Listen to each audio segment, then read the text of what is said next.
Bem-vindo, bem-vinda a mais um episódio do Gente que Empreende. A gente aqui fala de inovação e empreendedorismo porque acreditamos que só unindo essas duas coisas a gente tem crescimento de verdade.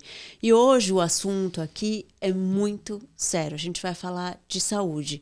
Todos os anos, milhares de brasileiros percebem uma pinta no corpo, acham que pode ser estranho, mas para marcar um médico vai demorar meses ou, de repente, é preciso se deslocar quilômetros. Isso vai evoluindo e o diagnóstico acaba sendo tardio, o tratamento acaba sendo mais difícil, até mesmo mais caro e a gente acaba tendo um problema de saúde ainda muito maior. O empreendedor que eu vou entrevistar hoje tem uma startup que está resolvendo esse problema e muito possivelmente tantos outros no futuro.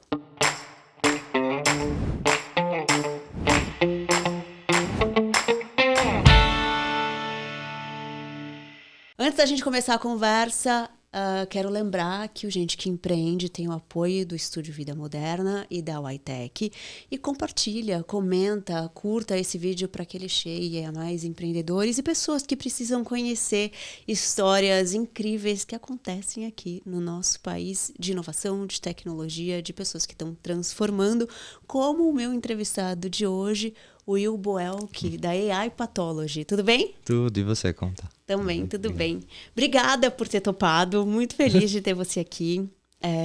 Eu sempre pesquiso, né, empreendedores que estão fazendo coisas diferentes e tudo mais. Cheguei até você por conta dessa pesquisa. Achei incrível o que você faz e quero saber muito mais, né? Eu falei aqui muito por cima e eu quero entender um pouco a sua história. Como que nasceu a AI Pathology e o que vocês oferecem hoje? Boa.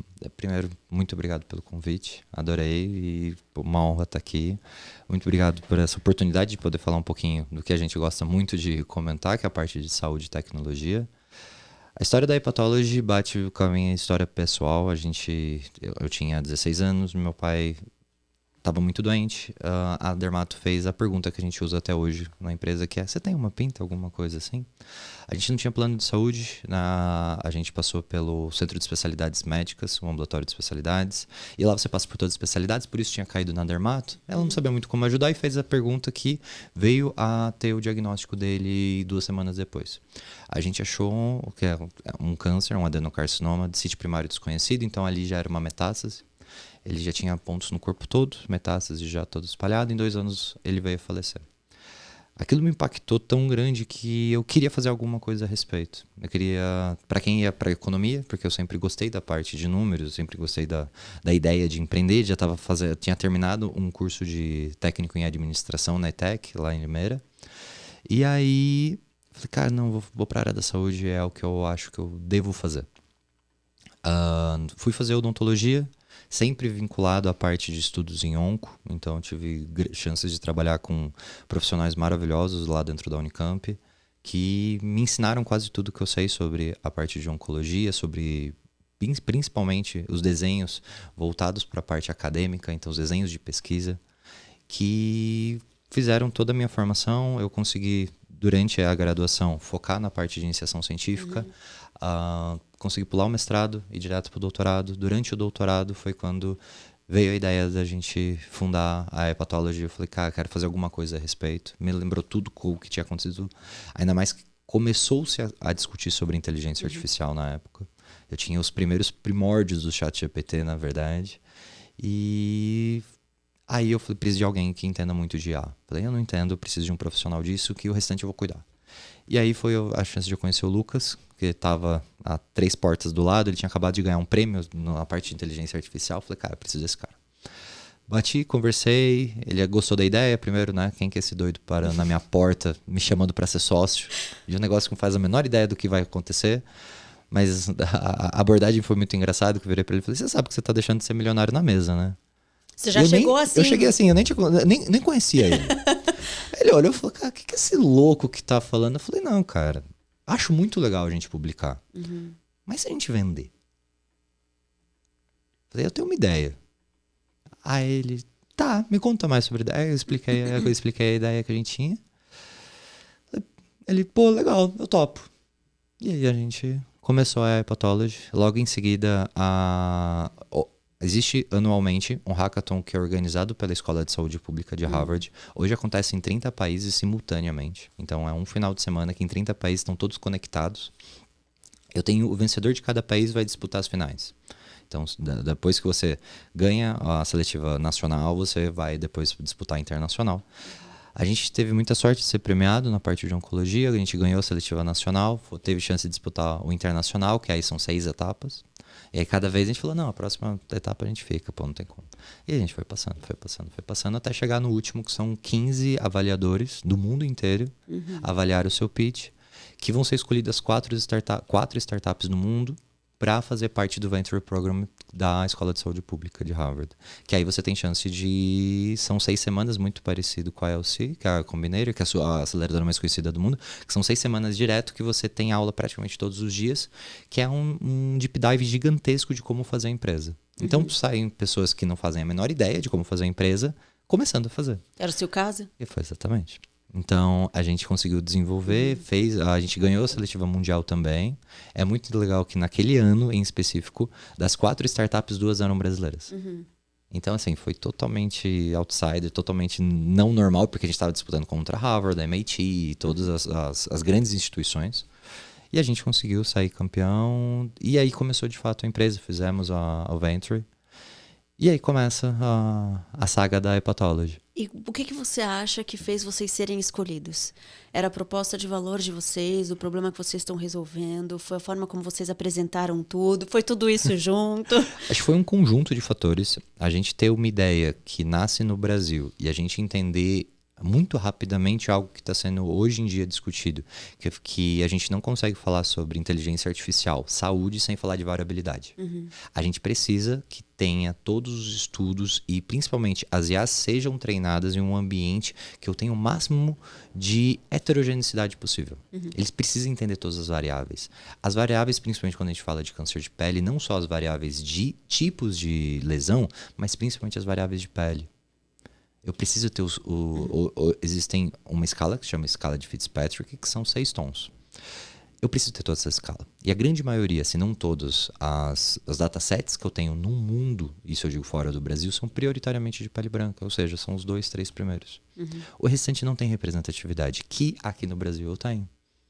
Por ter toda essa miscigenação que a gente apresenta, a gente tem tons e subtons que no mundo a gente não encontra. Que no momento que eu crio isso no Brasil, eu consigo ter o poder de exportar essa tecnologia e ter a segurança que vai funcionar em qualquer lugar do mundo. E fora isso, a possibilidade de, com um celular, que é algo que hoje é totalmente no nosso dia a dia, poder fazer uma triagem em menos de 10 segundos com uma foto do smartphone, abre muita acessibilidade. Então, tinha algumas coisas que depois eles nos contaram que era muito importante que essas empresas tivessem, que era acessibilidade, representação, barato, rápido e direto. Então, por exemplo, hoje a gente consegue fazer uma integração plug and play praticamente em um dia. Em um dia está disponível já. E a gente tem um sistema hoje que aguenta um SUS. Aguenta milhares de acessos. Então, precisava ter esses fatores que eu acho que foi o que mudou praticamente a visão das pessoas do que a gente estava fazendo e chamou muita atenção lá na universidade também. E vocês nasceram pensando no câncer de pele, é o que vocês fazem hoje, mas com certeza o que vocês estão desenvolvendo pode ser aplicado para outras doenças, fazer outros diagnósticos. É até interessante que o nome é a Hepatology. O pessoal acha que a gente trabalha com patologia, ou seja, lâmina, né, de patologia. Eu falo, não, é o conceito da palavra. É a de inteligência artificial, mas o pathology vem de estudo de doenças. Poxa, a gente quer trabalhar com muitas outras. A gente teve N outras ideias. A gente viu o câncer de pele como o primeiro, mas ele é o estopim para a gente criar outras. Então a gente já teve visões de criar para N problemas. Porque assim, o Brasil, na verdade, é um celeiro muito grande de problemas. Aqui a gente consegue aplicar a inteligência artificial para resolver. A ideia nunca é substituir o médico, e sim colocar e facilitar a vida do paciente. Ou seja, colocar ele na frente do médico no momento certo. Então, por exemplo, se eu tenho uma fila hoje de 3 mil pessoas que eu não tenho nenhum pingo de triagem, ou seja, eu não consigo diferenciar um paciente que está com uma alergia vamos falar da dermatologia, uma alergia muito grave ou um incômodo muito grande, um paciente de psoríase de um paciente, por exemplo, de um melanoma. Quem nessa ordem, por exemplo, precisa ser atendido mais rápido? Hoje não tem. Ele simplesmente segue a ordem de agendamento. Da fila. E eu preciso ter uma forma, porque assim, igual quando você entra num hospital, o primeiro intuito do hospital é te colocar no protocolo de Manchester para saber o perigo de vida que você está correndo, porque eu não consigo colocar na mesma esteira e na mesma fila uma pessoa com dor de garganta versus uma pessoa, na verdade, está tendo uma parada cardíaca. Uhum. Não, mas ele chegou primeiro. Tudo bem, mas ele vai morrer se ele ficar aqui. A dor de garganta espera. Dá para esperar um pouquinho. E esse é o intuito. Eu acho que quanto mais a gente conseguir automatizar, melhorar a vida desse paciente para que realmente eu consiga colocar à frente do médico os pacientes mais graves primeiro, a gente vai ter uma melhoria tanto de custo, eficiência e principalmente a gente salvar muitas vidas num sistema que praticamente domina o Brasil inteiro, que é o SUS, por exemplo. A gente, quando fala de inteligência artificial, tem muito esse receio da substituição, né? Porque muito que a gente vê sempre publicado, especialmente na grande mídia, é justamente isso, né? É a empresa que demitiu porque está substituindo, está cortando porque está colocando inteligência artificial, e sempre existe essa discussão. Mas quando a gente fala de medicina, muitas tecnologias surgiram e foram avançando para auxiliar o médico, né? Quando a gente fala de exame de imagem, por exemplo, né? O quanto evoluiu, né? Imagina se hoje a gente ainda fizesse raio-x como há 30 anos atrás, sei lá. Então, assim, a gente tem uma evolução de como imagem de mamografia, imagem de ultrassom, tudo foi mudando, né? E isso é um grande auxílio para o médico, para quem vai olhar aquela imagem e fazer o diagnóstico, né? Você faz, é computadorizado, você consegue enxergar melhor, diagnosticar melhor. A inteligência artificial vai justamente nesse caminho também, né? Perfeito. A gente fala sobre pontos de inflexão. Imagina como era a vida sem a internet. Exatamente como esse ponto de inflexão está existindo agora, que é com a inteligência artificial. O que a gente vê no dia a dia é principalmente desenvolvimento e processos. Com a inteligência artificial e com, na verdade, a digitalização dos processos, eu consigo facilitar a vida.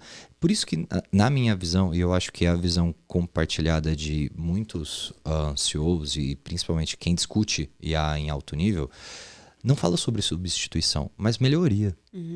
Então, por exemplo, ele é um copilot. Eu sei hoje quanto minha vida é muito mais fácil porque toda a minha agenda praticamente hoje está automatizada. Eu acordo de manhã com um relatório de todos que são os pontos mais importantes que vão ser nesse dia que foi no dia anterior que ficou pendente. Então, eu não preciso ficar entrando em relatório, não preciso ficar olhando a agenda direta. Não, tá tudo ali. Eu ganho tempo, eu ganho eficiência. Aí, outra questão que você comentou muito bem, radiologia. Hoje eu tenho tanto um copilot muito bem, né, muito esperto, que eu consigo ver, na verdade, algumas características que poderia passar a olho nu despercebido e apontar. Você deu essa olhadinha aqui nesse cantinho aqui? Acho que pode ser alguma coisa? E é exatamente isso que a IA faz. Ela não faz o laudo. Ela tenta mostrar algum ponto que o médico não viu. Só que até um ponto atrás, que é um step atrás, que a gente consegue pensar, na verdade, sobre acesso. O médico não precisa mais estar na sala radiológica para poder falar o dano. Ele pode estar em qualquer lugar do Brasil e do mundo. Se eu tenho algum problema e alguma discussão relacionado a um diagnóstico que eu preciso de um diagnóstico diferencial, eu consigo enviar para qualquer médico para pedir uma interconsulta, que antes eu não conseguia. Então, amplitude sobre acesso e amplitude sobre a quantidade de coisas que eu consigo fazer em menos tempo com maior eficiência é o que vai acontecer no futuro. Tudo que for mais mecanizado, repetitivo e etc. vai ser automatizado. Mas assim como a gente já viu também com a internet. Hoje, antigamente, para você procurar um artigo ou procurar uma notícia, ou você tinha que ir na banca, você tinha que ir na biblioteca. Hoje, no seu celular, você consegue achar a resposta. De novo, acesso e possibilidade. Aí é exatamente a mesma coisa. Cada dia a gente vê modelos novos sendo criados, maior potência do que está acontecendo.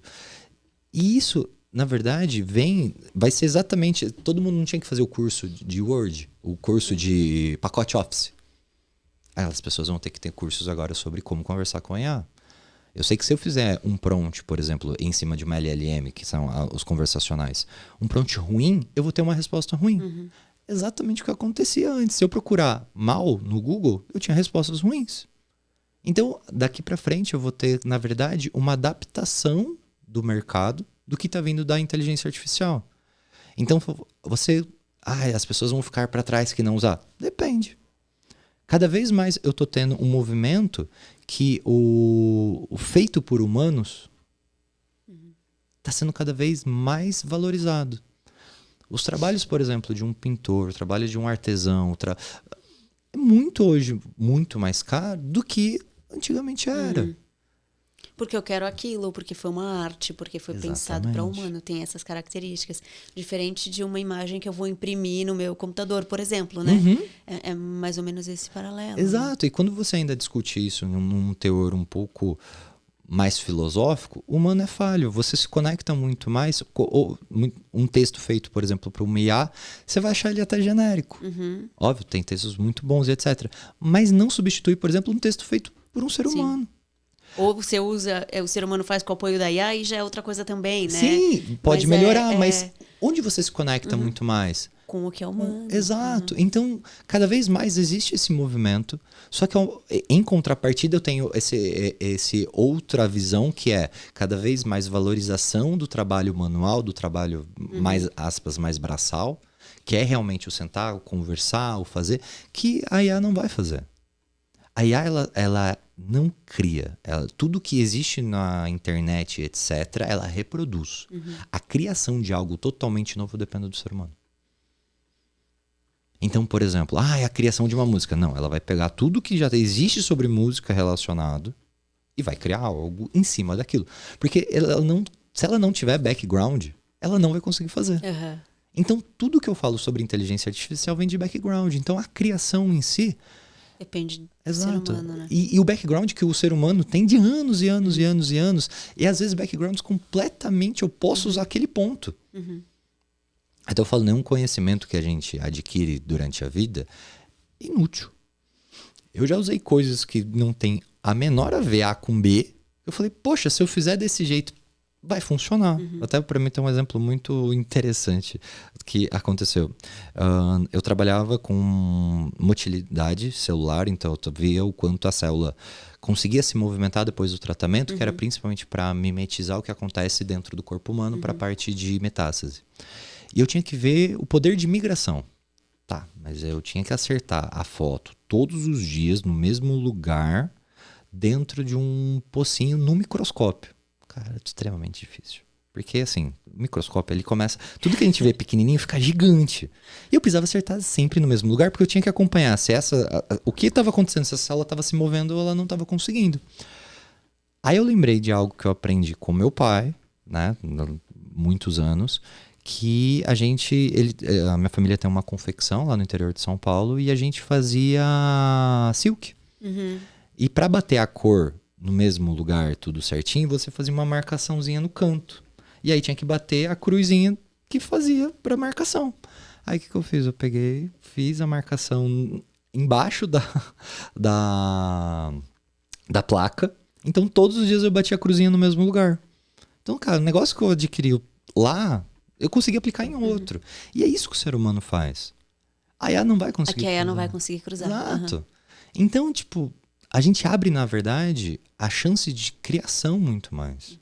O poder de, por exemplo, fazer uma peça de artesanato totalmente novo, uma obra, uma música e etc. Porque e aí, se a gente trazer isso para a medicina, né, por exemplo, você não levando qualquer caso para um especialista, você vai fazer com que aquele especialista consiga olhar com mais cuidado para casos que são mais letais ou que precisam de mais cuidado, ou que precisam de mais atenção, né? Enquanto a alergia comum, de repente, pode ser tratada ali na triagem, é uma alergia tal, isso aqui, pronto, acabou. O câncer de pele, que é mais grave, que precisa de um tratamento, que vai precisar de acompanhamento, vai para o especialista que vai conseguir dar mais atenção para isso. É mais ou menos isso, né? Exato. A gente precisa, na verdade, como falar, melhorar processos e automatizar o máximo possível. Então, as filas eu preciso, na verdade, ter um método de triagem muito melhor. Aos médicos eu preciso dar acesso. Como eu consigo tratar um país inteiro com mais de 200 milhões de habitantes com 12 mil dermatologistas? E a grande maioria fixos no sul e no sudeste. Não dá. Eu não tenho hoje, por exemplo, formas de fazer tele. Eu não tinha, né? A gente conseguiu hoje fazer. Mas formas de poder fazer, por exemplo, uma dermatoscopia à distância. Porque eu não consigo levar muitas vezes pro aquele paciente onde tem um médico. Então eu preciso, na verdade, de formas de digitalizar e utilizar. E a inteligência artificial vem exatamente nessa categoria. Só que aí entra uma questão muito importante. O quanto regulado precisa ser. Hoje, o maior ponto de regulação que eu tenho no mundo é o FDA. Ele é o mais chato de todos de você conseguir tirar. Por quê? Ele precisa que você tenha variabilidade. Porque senão não é representativo. E aí as pessoas até falam... A IA tem uma frase que a gente usa muito na empresa. A IA só é democrática quando aprende em um lugar democrático. Porque as pessoas que hoje estão marginalizadas, elas vão continuar sendo marginalizadas até sobre acesso. Porque a IA não vai aprender, porque ela nunca tocou. E aí existe esse enorme problema. A gente tem que falar sobre acesso, a gente tem que falar sobre diversidade, que é um ponto que muito tempo já se bate sobre N pontos diferentes, só que saúde também. Agora, o pior, saúde e inteligência artificial, que a gente achava que seria super distante, não.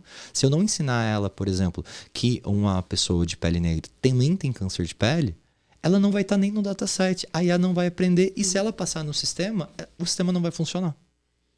Então, olha, tipo assim, como a gente tem que ter desenhado, na verdade, uma preocupação muito grande sobre como as IAs hoje são treinadas. Então, por exemplo, a gente compara muito a nossa com as grandes LLMs, ou seja, o Gemini, GPT e afins. E a gente sabe, na verdade, o quanto a nossa performa muito melhor. Né? Em um processo que a gente chama de benchmark, no momento que a gente coloca as mesmas lesões para todas poderem comparar, a nossa performa muito melhor, porque a gente teve um cuidado muito grande para ter essa representação. E ela teve um aprendizado específico também sobre isso, né? Exato. Aí qual o movimento... Para deixar também claro isso, né? Não adianta você mandar a foto pro GPT achando que ele vai diagnosticar para você. Não é isso, né? O que vocês fazem é uma tecnologia, uma inteligência artificial específica para diagnosticar isso, né? Exato. Ela foi ensinada a isso, né? Até, de repente, explica um pouco como funciona. Acho que Claro. isso é interessante. Existem N tipos diferentes de inteligências artificiais, que são modelos treinados. LLM são os grandes modelos, ou seja, é o momento que eu pego tudo que tem na internet e eu simplesmente coloco um agente onde eu não vou ter o menor controle e peço para ele aprender tudo que ele conseguir. Então, por isso que a gente fala, nossa, tá treinando com 200 bilhões de parâmetros e etc, etc. Isso a gente chama de IAs generativas e gerais.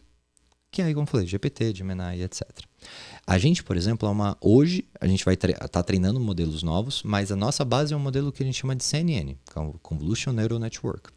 Eu vejo, na verdade, a variação de pixel. Então, imagina, tudo que eu vejo sobre imagem, então, por exemplo, essa imagem aqui. Se eu der zoom, ele vai ficar super pixelado, vai ficar todos os quadradinhos. Cada quadradinho é a menor unidade possível digital. Para a tela e para qualquer IA que vê imagem, ela não vê uma imagem. Ela vai ver um número. Porque essa imagem que a gente está vendo é uma sobreposição de 3 camadas diferentes, que é o RGB. Cada uma corresponde a um número e quando eu junto todas elas, aí forma a imagem visual que a gente vê. Então, na verdade, o computador não vê uma imagem. Ele vê um conjunto de números. Aí imagina que eu consigo criar uma equação para cada imagem. E eu tenho uma equação base, que é uma equação que a gente fala. Essa equação é a equação da câncer de pele. E aí eu comparo um com o outro. Convolução, porque eu consigo diminuir uma imagem muito grande, sei lá. Então, por exemplo, quando eu falo um celular, ele consegue tirar uma foto de 64 megapixels, eu estou falando de 64 milhões de pixels. E aí eu consigo diminuir esse número para conseguir entrar na IA, ela conseguir ver, na verdade, o comparativo de N interposições diferentes desses números que eu comentei, comparar com o que ele tem no dataset e falar, olha, isso é isso daqui. É isso como funciona hoje a nossa IA. Então eu pego todas essas imagens que a gente tem no dataset, ela treinou com diversos tipos diferentes de câncer, e aí eu consigo trazer por um algoritmo que consigo comparar, na verdade, a próxima foto que vier em cima desse algoritmo que eu já criei. Então, diferente, por exemplo, de uma LLM, que ele vê, na verdade, ele vê exatamente como a gente vê. Ele vê a imagem. Então, ele não vê a relação de pixel. Então, que é a parte muito interessante, porque a gente, até no nosso modelo, precisou usar uma LLM, mas não para fazer o treinamento, mas para saber se aquela foto era aquela foto. Por exemplo, as pessoas gostam muito de testar IA.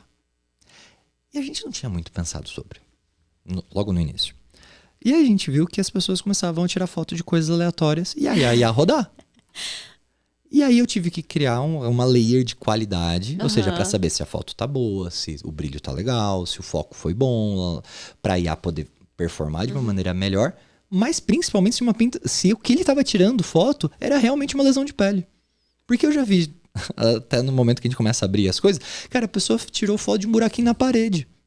Falou, gente do céu, é um desperdício. Porque era Você tá usando ali. Ele estava tentando testar. Ah, não, olha, mas ele rodou a IA com uma coisa que não tem nada a ver. E a gente tinha configurado inicialmente a IA de uma forma que, se a IA não entendeu nada, ou seja, não bateu no que a gente colocou de parâmetro de output, ou seja, um parâmetro de saída, começou a ficar uma coisa totalmente away ali, ele vai botar vermelho, porque na dúvida manda pro médico. Que pra gente fazia super sentido. Ainda funciona. Aí mandava o buraquinho da parede pro médico. Exato. Então não fazia sentido no final. Eu falei, gente, a gente precisa ter uma layer de qualidade. Porque às vezes estava subindo fotos muito ruins, a IA não entendia de novo. Aí eu falei, peraí, então ao invés de eu melhorar, eu tô piorando o fluxo. Isso foi bem no começo, quando a gente estava desenhando. Então, porque até eu falo, pra gente colocar isso pra rodar, vem muito teste. Muito, muito, muito. É incansável o número de testes que a gente faz. E de tudo quanto é forma diferente. Então a gente coloca na mão do médico, na mão, por exemplo, de um enfermeiro, na mão de uma pessoa totalmente que não faz a menor ideia do que está acontecendo. Testa. De todas as formas. Fica um mês testando. Pergunta pra todo mundo se tem uma pinta. Porque a gente precisa pensar como as pessoas utilizam. E foi aí que a gente foi melhorando. Hoje a gente tem uma layer de qualidade muito boa. A gente consegue... Então se manda uma foto aleatória, ela vai... Não sabe. Ou tá errado... Ele não deixa ir para nossa IA. passa, Então, a primeira parte é entender se tem uma qualidade boa e se condiz com o que a gente está pedindo. Se ele bate todos os itens, aí ele vai para nossa IA. Tá. Então, a gente teve que criar isso principalmente porque, poxa, às vezes estava subindo foto. Exato, um filtro. Então, é muito interessante porque é um processo muito de descoberta. Que a gente vai entendendo tudo que está acontecendo, muda um pouquinho melhor e tal, e ver principalmente como a gente consegue melhorar e diminuir o atrito da usabilidade. É tudo muito novo também, né? Sim. Vocês fazem muito novo. Então, imagino que seja um processo intenso de pesquisa e teste, verificar, volta, o que deu certo, o que não deu. Eu só falo, hoje, isso é muito legal porque as pessoas não têm a menor noção. Não se sabe precificar inteligência artificial. Mas eu digo precificar de uma maneira profunda. Por quê? Uma coisa é você usar um token do Gemini e etc. e cobrar em cima disso. Beleza. Mas você sabe por que aquele token custa aquele token? Exato. Nem eles. Nem quem desenvolveu. Juro. Na hora que... Vamos pensar de uma maneira super pragmática e chata. Por que todo mundo cobra $20? É mesmo, né? É padrão. Eu tenho LLMs de quase 1 bilhão de parâmetros. Eu tenho LLMs que com, sei lá, 100 milhões de parâmetros. $20. Mas eu vou usar... É $20. Então, peraí. Se todo mundo cobra $20, alguma coisa tá errada. Porque eu tenho... Alguém não tá cobrando certo. Alguém não tá cobrando certo. Ou tá certo. cobrando mais ou tá cobrando de menos, né? Então... Aí, juro, eu adoro conversar com o pessoal das Big Techs, porque eu começo sempre, viraram meus amigos, e eu falo, pô, aprenderam? Porque daí vocês me ensinam. Porque é isso, o processamento da IA é muito barato, o treinamento é extremamente caro. A distribuição, todo mundo está testando de formas diferentes. Então, por exemplo, hoje como você usa o Claude? Você usa até uma hora ele fala, então, acabou agora seus créditos para, por agora, só tal hora você vai poder daqui usar. tal hora você vai usar. Ele precisava fazer isso? Não sei. Não precisava. Ele tem um porque sistema o quê? gigantesco. Ele aguenta. Ele cria uma coisa em você que é a sensação de escassez. A gente se prende muito mais fácil. Que louco. Não tinha pensado nisso. Ninguém sabe cobrar. E eles estão testando de tudo quanto é forma. Isso eu falo até pela gente. Há uma discussão interna, e até hoje, que a gente está testando modelos de negócio diferentes. Então, por exemplo, ainda que a gente entre em... É diferente de um SaaS convencional. Quando a gente fala de saúde, é outro patamar. É outro jeito. Porque o jeito que, principalmente, quem está comprando saúde, eles fazem contas que são horríveis no final do dia. Quanto isso vai salvar uma vida ou não? No fim das contas, é isso. Sim. E a saúde em si, ela é ela não tem valor, mas ela tem preço. Então eu sei, a conta que ele faz é quanto custa isso por ano por pessoa. Porque ele sabe o quanto ele fatura por ano, eu sei o quanto ele custa por ano, e ele sabe a margem dele. Só que a gente está falando de números extremamente pequenos. Para um plano de saúde, um exame de sangue custa R$4. Então você fala, caraca, peraí, mas a gente tem uma IA de uso em massa e etc. Quanto que eu vou cobrar? A gente hoje volta já testando várias formas diferentes. Diferente do usual, a gente tem as Big Techs ajudam muito as startups a desenvolverem as IAs, então a gente ganha muitos créditos para poder utilizar. Então, pelo menos para os 2 primeiros anos de qualquer startup, você não vai ter custo de infraestrutura. Se você saber manejar bem, você tem Google, Oracle, Google, AWS, você tem quase todas que dão créditos para você poder trabalhar. Pô, show de bola. Então, 2 anos você não vai ter, aí só que você precisa... Ele vem, a sua notinha, mas bem zerado. Você precisa colocar isso no seu custo. Uma hora você vai ter esse custo de pessoas. Porque quem consegue hoje fazer, não utilizar IA, fazer IA, são poucos, não são muitos. Que tem habilidade realmente de criar. Por exemplo, uma IA que está todos os dias no seu dia a dia que você não fazem a menor ideia. O seu Spotify, YouTube. Que a gente brinca tanto, o seu algoritmo. Ele me indica os livros. O algoritmo é IA, o seu algoritmo tá há muito tempo já ali.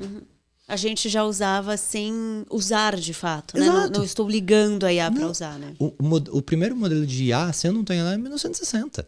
Só que não tinha potencial de conseguir desenvolver. Não tinha dados, né? O acesso a dados era diferente. Tem uma série de... E potencial, porque no final do dia ele é probabilístico. Ele está trabalhando com estatística. Então, quando você fala sobre, principalmente, a base da inteligência artificial, são os livros de estatística super antigos. Então, é muito, assim, eu pelo menos, né, como nerd de raiz, cara, você começa a estudar, você vê que o negócio é muito mais legal. Então, eu vejo principalmente o quanto o impacto no nosso dia a dia, o que vai acontecer, e principalmente os pontos novos na saúde que vão surgindo, para a gente conseguir aplicar. E como que é o modelo de negócio de vocês? Hoje a gente trabalha com 2 modelos principais, o modelo por cobrança por vida e o modelo de token. Então, Will, não vou querer comprar... Por exemplo, a gente está com 7 mil vidas, modelo por vida não tá legal, eu quero testar. Então faz o seguinte, compra 1000 imagens. Fica por 6 meses. Igualzinho você comprar os tokens do Gemini para criar a imagem. Tá bom? E é isso. Tem esse. Ou modelo por vida, que aí fica ilimitado o número de imagens para usar. Que aí é muito parecido com o modelo quando eu pago o usuário e aí ele tem o uso ilimitado da máquina. E vocês vendem para médicos, planos, grupos, hospitais? Quem que é o cliente? Então, isso é muito legal. A gente bateu primeiro no usual. Vamos vender para plano de saúde, seguradora e etc. Muito difícil. Muito complicado, relacionamento. Principalmente, o pessoal da saúde é uma bolinha desse tamanho. Todo mundo se conhece. E aí chega 2 moleques que não faz a menor ideia do que está acontecendo, que ninguém conhece. Receber investimento é super difícil, principalmente na área da saúde. Entrar no modelo de saúde para venda é outra parte muito difícil, porque os stakeholders de tomadores de decisão realmente, de quem compra, cara, são poucos ali dentro, e você precisa achar o cara específico para você conseguir vender, porque senão você entra no fluxo e aquilo vai para o infinito e além. Então, a gente hoje vende, eu brinco, para todo mundo que está no sol. Se você está no sol, você é um bom cliente. Eu não vendo para pessoas, eu vendo sempre para empresas, porque eu preciso conectar você ao médico. Eu não tenho um número de médicos hoje na minha base bastante para você fazer a triagem e falar, então, daqui 200 metros tem um médico para você poder ser atendido. Então, eu, paciente, não consigo sozinha usar. Eu preciso num hospital, numa clínica que tenha o sistema. Hospital, clínica, prefeitura. A gente está vendo empresas. O primeiro contrato nosso foi com a Natura. Que legal. Exatamente assim, eles pegaram, viram o potencial, quiseram colocar para os 8 mil funcionários do Brasil inteiro. Isso. E atrás da gente tinha um de ambulatório ela interno. Conecta com o plano de saúde da empresa, sei Sim, lá, né? Foi exatamente, a gente era um ponto antes do plano de saúde. Então, a gente mandava pro plano de saúde que eles tinham contratado, toda semana, uma fila de todo mundo que fez a triagem com as ordens de prioridade. Olha só. Então, a gente viu, poxa, a saúde ocupacional pode ser interessante. Aí surgiu a oportunidade de a gente trabalhar com o agro, que foi logo no ano passado, começo do ano passado. Que aí o Cristiano, que é o nosso sócio, falou, Will, o Senar me chamou para fazer uma ação para ajudar no câncer de pele, na parte... Você não quer deixar o algoritmo disponível para mim, para ajudar a fazer as triagens para ir para... Claro. Aí começou. Aí eles viram quanto a gente conseguia fazer, o quanto as pessoas precisavam. E aí foi que a gente fez as 2.058 pessoas, 75 lesões oncológicas, 31 milhões de reais economizados. E o agro cai justamente nessa questão que a gente estava falando, né? Em geral, são pessoas que estão em locais mais distantes, com um acesso menor, ou que se importam menos em procurar um médico, se olham menos para si, né? Para reparar que alguma coisa está Eles acham que é muito, às vezes, normal. Então a gente fala, existem várias formas de a gente prevenir câncer de pele. Uma delas é usar protetor solar, usar boné, chapéu e etc. Não se expor em horário de pico. Isso, cara, tudo que alguém do agro... Eles fazem muito. Talvez o chapéu. O chapéu sempre é legal, mas eles quase não usam protetor solar. Né? Se tá usam, exposto são o poucos. tempo inteiro. Tem que acontecer alguma coisa muitas vezes para a pessoa mudar o hábito que ela tem. Então é muito um educacional da coisa. E aí a gente entra no momento que já tem problema. Então eu falo, cara, eu tô tratando o problema. Eu preciso ir um pouco mais fundo no negócio. Então a gente fala muito sobre... A gente conversa muito, por exemplo, a gente tem um contato muito íntimo, muito legal com o pessoal do marketing da Natura Solar. Poxa, vamos trazer, vamos conversar, vamos colocar isso mais em pauta. Porque as pessoas... Quer ver uma coisa simples? Se você tiver oportunidade, vá num domingo de manhã no Ibirapuera. Você vai ver a quantidade de pessoas correndo. Isso existia há anos atrás? Não. Elas estão expostas. A gente está tendo a oportunidade de conversar com uma empresa gigantesca que todo mundo usa. Mas que os drivers deles, ou seja, os motoristas, os entregadores, estão toda hora rodando no sol. Uma outra empresa também muito grande que os motoristas dela, que você pega por um aplicativo, estão no sol. Isso é um problema ocupacional. Interessante. Então aí vocês acabaram pivotando até o olhar nesse sentido, né? Sai da bolha da saúde. Pensou logo na saúde, vai para os planos, viu que não era muito difícil. Negócio, não que eu não feche... as empresas podem ser um potencial cliente. Não que eu tenha fechado o olho. Sim. Muito pelo contrário, eu continuo. Só que um ciclo de venda para saúde é de 6 meses a 1 ano. A gente faz 1 ano que a gente está agora, tá na parte comercial. Então eles são um ciclo, tá tudo bem. Mas enquanto isso, eu fecho em outros contratos. E como qualquer empresa, a gente precisa parar de pé. Por mais que a gente seja muito mais próximo de uma startup convencional, né, que a gente tem um processo, principalmente de fundraising, muito mais forte, que eu sei que eu tenho uma queima de caixa muito grande, que isso vai se perpetuar por anos, mas é porque eu quero continuar crescendo, mas a ideia principal é, não quero mais crescer, puxo o freio de mão, break-even a empresa. Mas a gente tem um potencial de ser mundial. Então eu fico... essa angústia todo o tempo de, como que a gente vai crescer isso a nível nacional? A gente começou já a montar a equipe nos Estados Unidos. A gente tem chance de ser a primeira empresa do mundo a tirar o FDA da categoria. Então começa a brincar num outro nível lá nos Estados Unidos também. E isso acontecendo também a operação no Brasil, por isso que eu estava nos Estados Unidos, aí volto para o Brasil, porque as coisas aqui estavam começando a ficar um pouco mais difíceis, muitos contratos saindo, a equipe ainda reduzida. Então volto para cá, ajudo, pego na mão principalmente de alguns players que pra gente são muito importantes, né? Alguns clientes. Eu falei, não, deixa que eu toco essa operação do início ao fim. E aí tá nessa corrida agora da empresa pra gente conseguir continuar crescendo. Muito bom. A gente estava aqui conversando antes de começar a gravar sobre essa questão de pesquisa aqui no Brasil, de inovação. E a gente, em geral, tem um olhar... mais negativo, né? No sentido, não tem espaço para pesquisa, ou no Brasil a gente não tem isso, ou no Brasil a gente não inova, no Brasil a gente não tem tecnologia. Você tem um olhar diferente sobre isso, né? Eu acho, principalmente, que o Brasil, ele exporta muito cérebros. Hoje, o ponto mais alto da escola de saúde pública de Harvard é uma mulher brasileira. Ninguém sabe. pelo menos aqui do Brasil, seria um ponto gigantesco de orgulho. A gente está falando da universidade mais concorrida do mundo. A escola de saúde pública é extremamente respeitada, se não a mais respeitada que a gente tem de saúde pública. Cara, é uma mulher brasileira que tá ali. A Márcia, que é um doce de pessoa, adoro ela. E eu falo, gente, pelo amor de Deus, a gente tinha que valorizar muito mais os profissionais de pesquisa aqui no Brasil. Quando eu digo valorizar, financeiramente, dar oportunidade. Só quem já fez pesquisa no Brasil sabe a dificuldade de ter financiamento. E o quanto que muitas vezes as pesquisas, que tinham potencial de ser muito grandes, acabam não prosseguindo por falta de verba. Mas nunca é por falta de profissionais. Tanto que a grande maioria quem vai ser pesquisador mesmo, raiz e etc., sai do país. Então eu tenho potencial de criar pesquisas maravilhosas aqui no Brasil. E assim, se cria pesquisa maravilhosa, só que eu tenho uma cultura de não incentivo. E mesmo assim as pessoas continuam trabalhando, continuam tentando de tudo quanto é forma. E é uma cultura de não incentivo, não só no sentido de que, porque sempre cai nessa também, né? O poder público não investe, o poder público não coloca dinheiro, o poder público... Mas, de um outro lado, a gente como cidadão mesmo não valoriza, né? Muito. Que é isso, você prefere seguir na rede social uma pessoa falando de bet do que valorizar aquela pessoa que pesquisa, que fala algo sério, que tem informação interessante para trazer.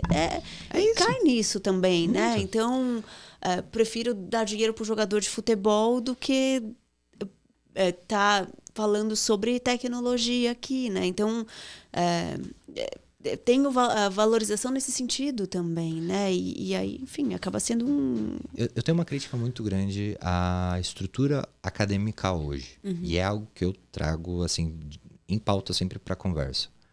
Muitas pesquisas, o final dessa pesquisa são 3 posters e um paper. Acabou. Não sai disso. Mas porque aqui também a gente não conecta o acadêmico com o negócio, né? Com o mercado. Exato. Mas você sabe que tem fundo de investimento, não sei como está hoje. Tá. Conversei com essa pessoa alguns anos atrás, a gente acabou perdendo contato, preciso retomar até. Que ele justamente tem um sistema para conectar as duas coisas. Então, ele conecta a pessoa de negócios, que seria você, por exemplo, né, que tinha mais esse olhar, com o pesquisador ali, que é o seu sócio, o Lucas, que estava ali fazendo pesquisa e que, de repente, iria morrer ali. Sim. E conecta com a pessoa de negócio e coloca ali os mentores para que aquilo vire, no futuro, uma empresa, ou o que quer que seja. Então, que é uma coisa que nos Estados Unidos tem muito mais, né? Você Super. vai pesquisar na universidade pensando no mercado, né? Não é, tô pesquisando só, né? Exato. Toda pesquisa precisa de um fim. E esse fim, ele precisa ser pensado. Isso precisa ser... Quais são os passos, por exemplo, de uma criação de uma medicação até chegar na pessoa? Quais perguntas são muito importantes de eu responder na minha pesquisa, que isso vai ajudar aquilo a sair do papel? Porque às vezes eu tenho pesquisas guarda-chuvas tão grandes que as pessoas se perdem nas perguntas. Mas eu preciso muito entender o porquê. Eu acho que esse é um dos maiores aprendizados que eu tive com os meus orientadores durante a graduação e pós-graduação. Por quê? Por que a gente está fazendo essa pergunta e aonde a resposta dessa pergunta vai levar? Obviamente vai muitas vezes levar a outra pergunta, mas essas perguntas ela tem que no final chegar para realmente isso funciona ou isso não funciona para alguém. Então a gente ter essa noção, e diferente a gente cobra muito do meio público a financiar. Então um exemplo que eu acho super legal, que é uma iniciativa que eu não sei se tem em outros estados, mas aqui em São Paulo existe, que é o PIP-FAPESP. O PIP-FAPESP ele pega... Só que aí depois, né, vou falar bem, depois eu vou fazer uma crítica, mas eles pegam os pesquisadores para poder fazer empresas logo depois. Então, a sua pesquisa muitas vezes vai iniciar, então você precisa ter esse olhar de pesquisador para conseguir começar a entrar no mundo de negócios. Porque até tem uma aula que eu tive a oportunidade de ministrar na Unicamp uma vez, que foi como a sua pesquisa vira uma startup. E eu mostrando, na verdade, que como o processo de criação de pesquisa, como você planeja uma pesquisa exatamente próximo de como produzir uma empresa. Completamente, né?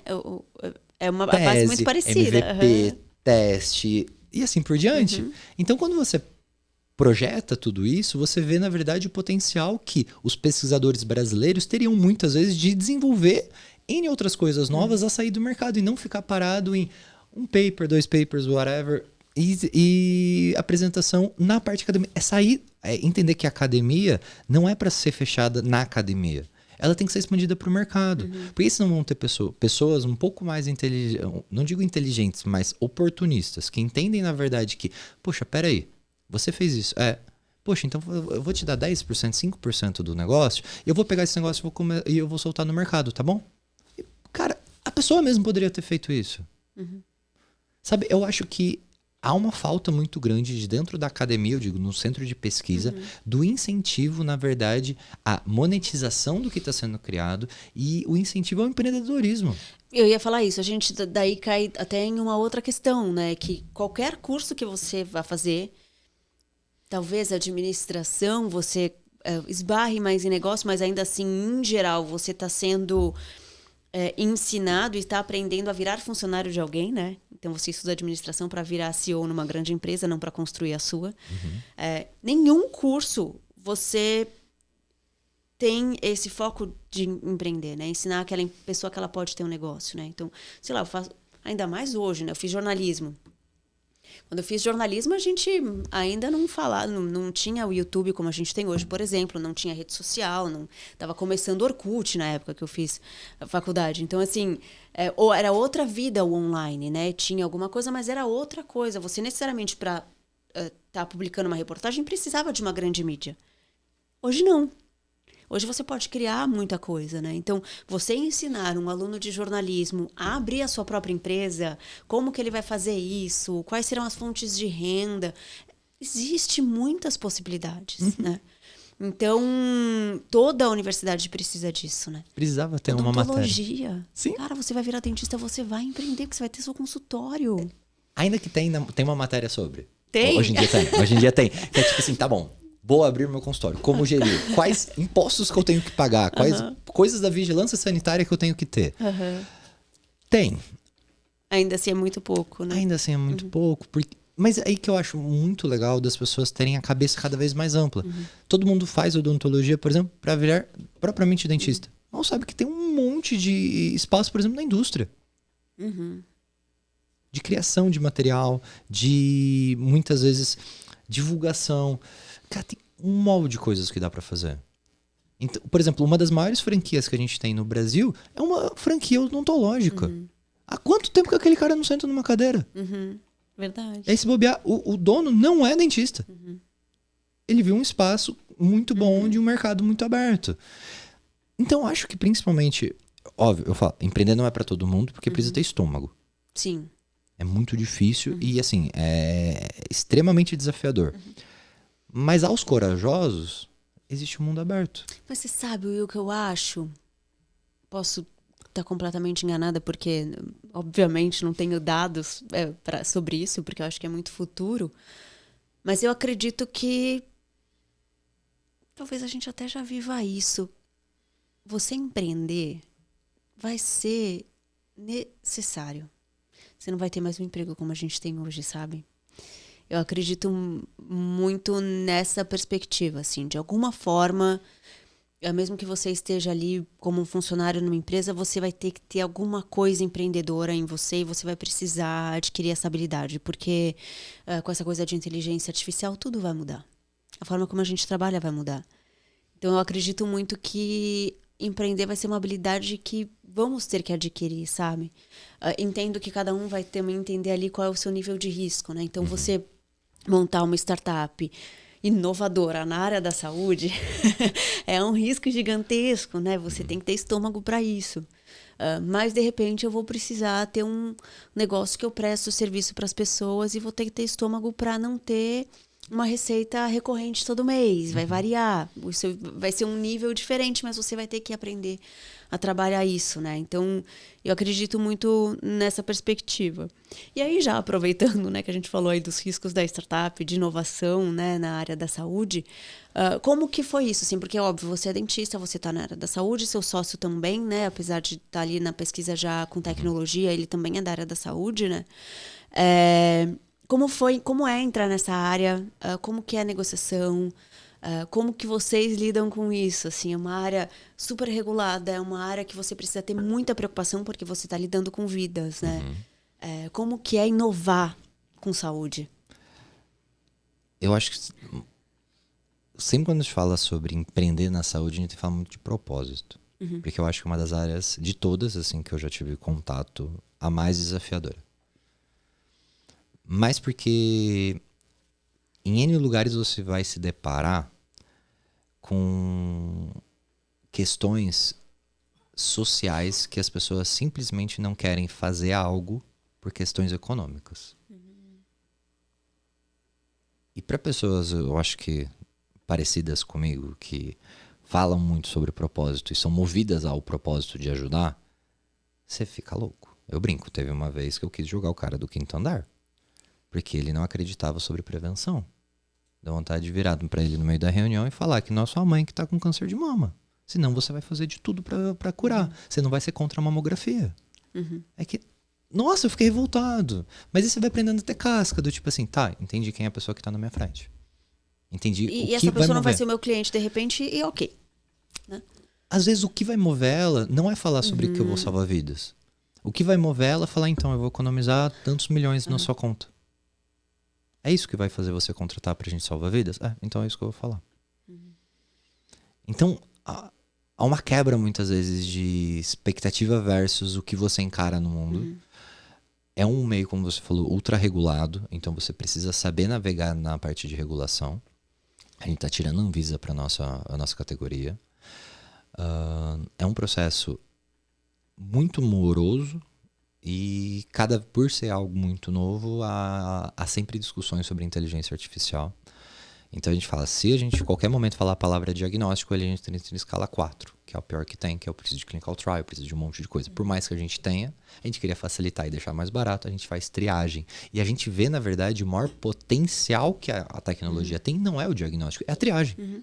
É um Que vai ponto antes do encaminhar pro médico certo na hora certa, né? Exatamente. Não é tirar as pessoas da fila, é organizar elas. Porque a pessoa precisa ser atendida. Às vezes é um fator emocional envolvido. A pessoa precisa ser. Mas se eu organizar, todo mundo sai feliz. Então, a gente faz triagem. Então, a gente tem escala 2 na Anvisa. Então, não é 3. Então, não é A4. E mudando, inclusive, a palavra ali, né? Para triagem, não diagnóstico. Acaba tendo mais aceitação, colocando IA na jogada. Mais. Porque eu imagino que não todos, mas existe uma resistência até da classe médica de é IA, mas vai diagnosticar com IA. Existe essa resistência ainda? Existe, porque... E não é, até a gente brincando, não é nenhuma área que a gente quer entrar. A gente, hoje eu tenho como sócio uma das maiores referências em oncodermato do Brasil e do mundo, que é a doutora Gisele Rizzi. Eu brinco, é uma mãe pra mim. Ela me respondeu quando o meu e-mail era williamboelka@hotmail.com. Você já tinha tudo para não responder, porque é por exemplo, uma das pessoas que, na época ela morava no Brasil, uma das médicas referências do Einstein, uma das pessoas que ajudou a fundar o AC Camargo na parte de oncocutânea, referência. Ela tem os livros dela de dermatoscopia, são as referências que o pessoal usa. Não tinha nada para me responder. Tipo assim, qual era a probabilidade dela abrir o e-mail e ela me respondeu e virou meu sócio? Ela é minha investidora anjo e a nossa responsável médica hoje da empresa. E a gente fala muito sobre isso e é muito legal. Ela acha que, então, eu brinco, tem que pegar o cérebro dela e conseguir traduzir isso para IA, porque assim, é um potencial. Cara, ela é muito fera. Eu sou muito suspeito para falar dela, porque eu sou muito fã. E aí a gente vê, na verdade, que é o que a gente começou comentando. Não é substituição. Tem artigos que falam que a IA e o médico, cada um isolados, existe uma potência. Quando combinados, essa potência aumenta. E é exatamente isso. Imagina, eu tenho uma área que cada vez mais morre no Brasil, no sentido de, tipo, eu tenho cada vez menos profissionais. Patologia. Porque o médico muitas vezes vai fazer N outras especialidades. São poucos que escolhem a patologia em si. Porque a patologia em si subentende muitas vezes que você vai ficar sentado vendo um microscópio o dia inteiro. Isso cansa. Isso eu tenho um número de lâminas que eu consigo olhar no mesmo dia. Né? Assim, Existe um número de lâminas que eu consigo olhar no dia. Só que, imagina, um computador não cansa, você cansa.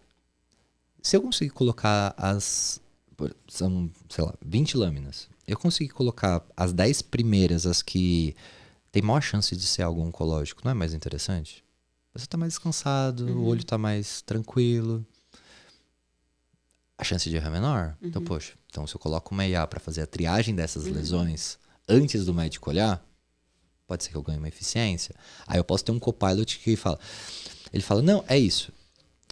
Você olhou aquele cantinho ali do lado direito? Ou olhou a lâmina 3, porque normalmente você tem no mesmo paciente várias lâminas.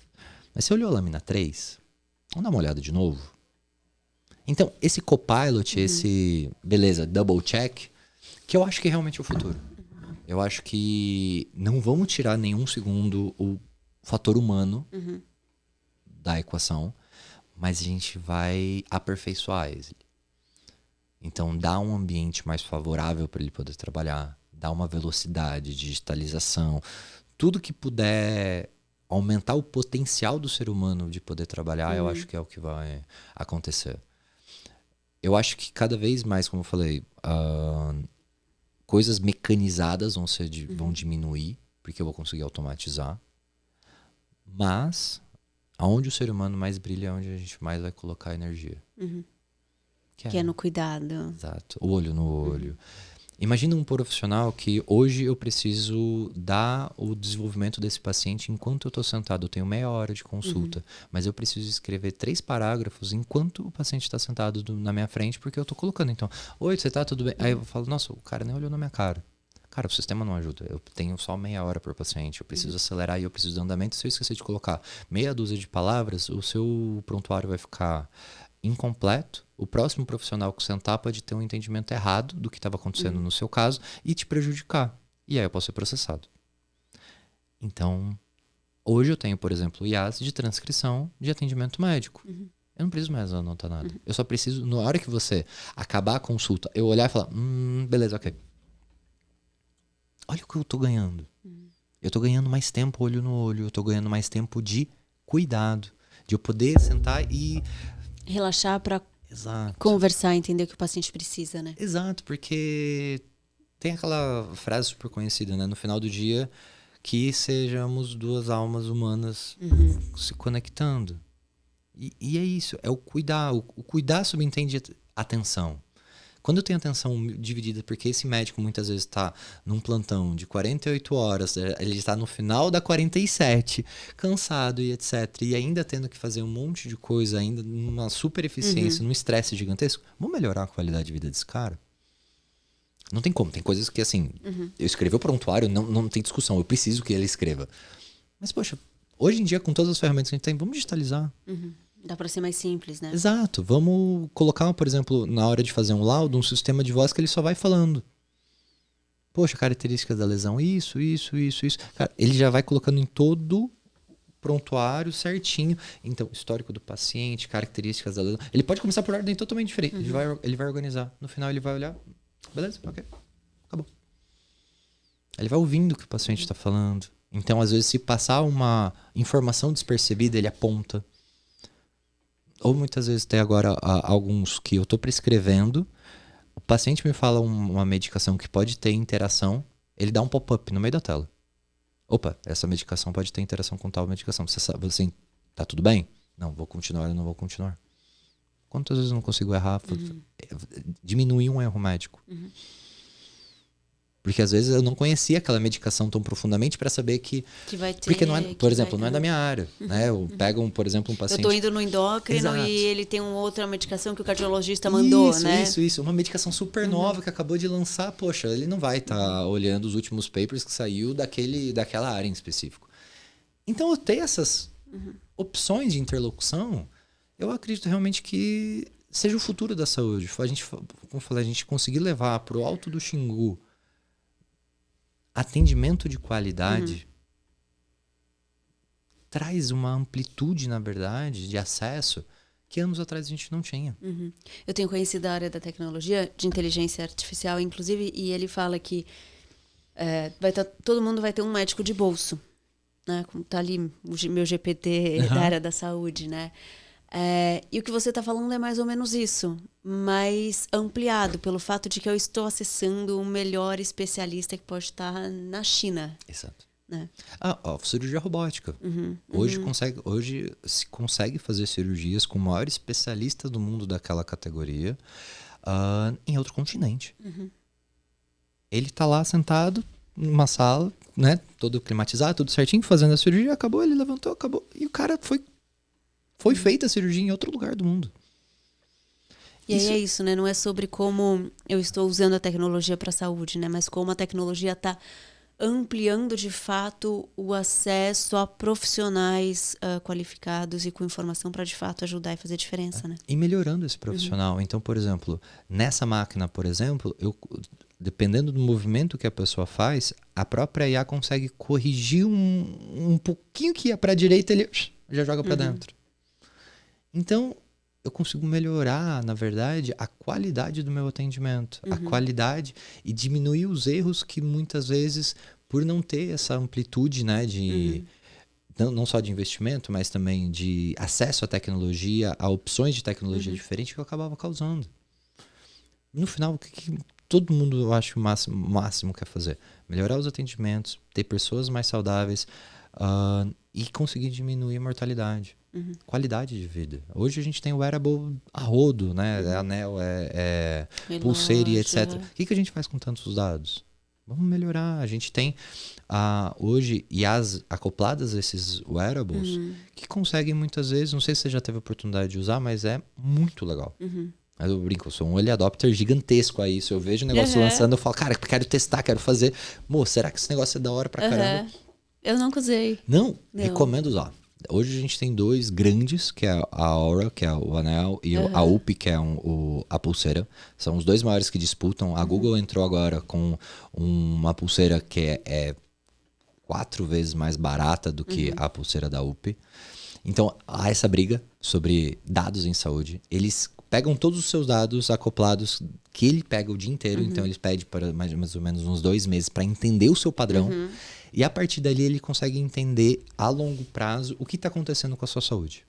Então, por exemplo, você tem um dia super estressante, você dormiu mal, você acordou, nossa, poxa, eu não tô legal e tal. Ele vai ver que você teve febre durante a noite, ele vai entender que na verdade sua saturação oscilou, o seu batimento cardíaco por causa do cortisol, do seu estresse ficou mais alto o dia inteiro. E é por isso que você está cansado. Hoje não é um bom dia para você treinar. Legal. Vamos descansar hoje? Porque se você descansar hoje, amanhã você tá 0 bala. E é isso que ele faz. Então, cara, acho que você vai gripar. Acho que você vai começar a ficar doente. Deixa eu cuidar antes de realmente ficar mal, né? É muito louco que eu tive essa discussão até recente lá a nossa sede fica no HC da USP, né? Então a gente tem... Cara, tive essa discussão lá no hospital, que uma das pessoas que olhou, eu uso o anel, ele, pô, você também usa? Eu falei, cara, eu uso. Eu tive que tirar uma das configurações dele. Por quê? Eu tava começando a ficar... Eu não sabia... Ele apontava pra mim em dias, principalmente muito estressantes, etc., que eu ia ficar doente. Às vezes eu não ficava. E aquilo me deixava ansioso bastante pra achar que eu ia ficar doente. Aí você fala, cara, olha onde tá indo a cabeça das pessoas e tal. Com certeza não era esse intuito, né? Sim. De ter. Mas o que era mais interessante, poxa, começa, sei lá... tomar um polivitamínico para as coisas começarem a melhorar, descansa um pouco mais, sei, né? É mais isso, é para você pegar, porque assim, a gente, como ser humano, produz muito dado. Só que a gente não estava sabendo utilizar esses dados. Então, por exemplo, seu celular produz dado o dia inteiro sobre você. Aonde você fez, onde deixou de ficar, se você, o quanto tempo você acessou mais a internet ou não, quantas vezes, por exemplo, você entrou no iFood para você ver, então... Poxa, naquela semana você tem um histórico de procurar muito mais doce porque você está num ponto do ciclo menstrual. Sim. E aí ele começa a te colocar, muitas vezes, poxa, naquela semana, 4 pop-ups diferentes de doce, porque ele sabe que a chance de você pegar é maior. Momento. Então, assim, tem muito dado. Como que a gente utiliza esses dados daqui para frente a falar de saúde, que vai ser a parte mais interessante. A gente vai ter muito, cada vez mais, principalmente por causa desses wearables, tá sendo, assim, é uma febre isso nos Estados Unidos e aqui no Brasil. De utilizar, então, seja o Apple Watch, seja qualquer mecanismo digital que tenha esses dados de saúde o tempo todo. E uma possibilidade gigante de cruzar os dados, né? O tempo todo. Então, tal doença, o quanto está relacionado com o sono, o quanto não está, né? Sei lá, enfim, né? Muito. Uma possibilidade de cruzar informações, assim. Já conseguiram saber, nos Estados Unidos, que a mulher estava grávida porque ela era uma heavy user, um super utilizador do Apple Watch. E aí viu que a relação de temperatura dela alterou. E junta de batimento. Cruzaram os dados, etc. E viram que ela estava grávida. Sem ter feito um exame. Tanto que agora, a partir de agora a gente vai começar a ter em saúde que a gente chama de biomarcadores digitais.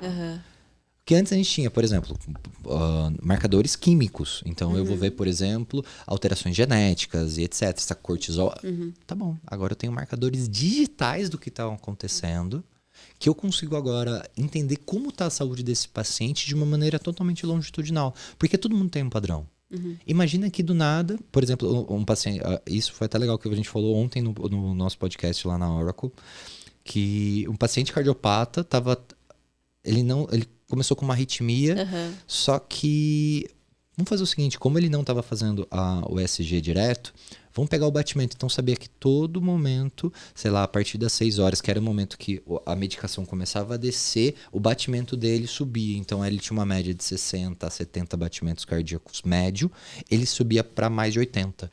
Então, eu sabia que ali o coração estava começando a ter uma alteração ventricular, e aí ele pôde entrar com uma nova medicação, isso só usando o relógio. Maravilhoso, né? Que o filho era cardiologista e sabia disso. Então, tipo assim, poxa...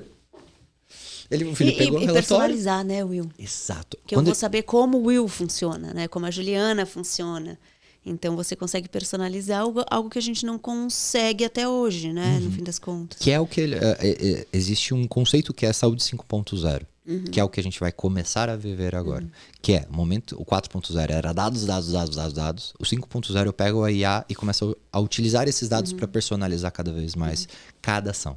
Então, saber, por exemplo, o que você precisa, no momento que você precisa. Mas isso não é geral. É seu, porque você está produzindo seus dados, os seus dados estão sendo processados. Então, assim, eu acho que, pelo menos para mim, que sou um entusiasta muito grande de tecnologia e saúde, eu acho que é uma nova etapa tão legal que a gente vai ter, que eu acho que muitas doenças a gente vai conseguir agilizar os atendimentos, a qualidade de vida para melhorar drasticamente. Mas, de novo, ainda tem algumas barreiras a serem ultrapassadas, que é principalmente a barreira sobre acesso a esse tipo de coisa. Mas a gente está vendo que cada vez está barateando mais, a gente está conseguindo ter um pouco mais de acesso. Então, antes o celular era algo que em casa ninguém tinha, hoje todo mundo tem. Então, os wearables, daqui a pouco também todo mundo vai ter. Exatamente. Então, estou muito ansioso para ver os próximos passos que as coisas vão acontecer. É muito legal estar fazendo parte dessa... Eu ia perguntar até justamente isso. O que você imagina para o futuro da AI Pathology?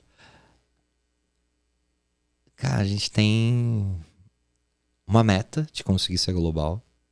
Uma meta de a gente conseguir fazer isso em outros países, não só aqui no Brasil. Não digo erradicar, mas dar muito mais acesso. A gente tem uma contagem de pessoas que a gente já salvou utilizando inteligência artificial. E a meta é que essa contagem seja muito grande. Porque assim como aconteceu com a minha família, acontece com muitas outras e eu não gostaria que isso acontecesse. Então esse é meu propósito. É conseguir ajudar. E aí, como é a Pathology, né, eu brinco, não é uma boy band de uma música só, a gente vai ter outras soluções. Já estamos testando outras soluções. E essas outras soluções também têm potencial de mudar o mundo. Potencial de colocar quem realmente precisa no momento certo na frente. E essa eu acho que é eu espero que seja o futuro da Pathology. A gente, graças a Deus, está sendo muito bem visto fora, muito bem visto no Brasil. Temos investidores apostando muito no que a gente está fazendo. Mas o time nosso hoje, eu brinco, cara, eu consegui montar o meu Dream Team. Eu confio muito nos meninos, eles são muito bons. É uma família realmente que eu criei. São missionários. Então, eles levam principalmente a falar de saúde, falar sobre acesso, a falar sobre tecnologia, com um brilho no olho que eu falo, cara, não sei de onde vieram, mas eu sou muito grato a isso. E eu acredito nisso, que a gente vai conseguir mudar um pouco do que acontece na saúde, não só no Brasil, mas no mundo, usando tecnologia e usando uma tecnologia brasileira, levando isso com um orgulho gigantesco lá fora. Maravilhoso. E eu desejo só sucesso para vocês, que, né, enfim, cresça realmente, vocês consigam ajudar milhares de pessoas, né, não só com câncer de pele, mas com muitas outras doenças, né? Tenho certeza que vocês vão conseguir isso. Will, muito obrigada por ter topado esse papo, né? Por estar aqui para compartilhar mesmo o seu conhecimento e para a gente poder contar histórias de inovação incríveis que a gente tem aqui no Brasil. Muito obrigada. Muito obrigado pela oportunidade, obrigado pelo convite. Pode contar comigo o que vocês precisarem, tanto na parte da saúde, etc. A gente é super aberto a discutir, a falar, e eu acho que a gente precisa realmente dar um pouco mais de palco para as pessoas que querem mudar. Né, cortar um pouquinho esse status quo que ainda prejudica muita gente. Acho que a gente tem várias opções agora para poder ajudar. Exatamente, e esse é o nosso objetivo aqui. Sempre contar histórias, trazer essas perspectivas, mostrar que tem gente muito bacana trazendo soluções muito positivas e transformadoras. Você é uma dessas pessoas, obrigada. Muito obrigado. Pessoal que acompanhou a gente até aqui, muito obrigada. Não esqueça de compartilhar esse episódio com outros empreendedores ou pessoas que querem ouvir essa história, saber mais sobre tecnologia, sobre inovação, sobre a área da saúde. E até o próximo Gente que Empreende.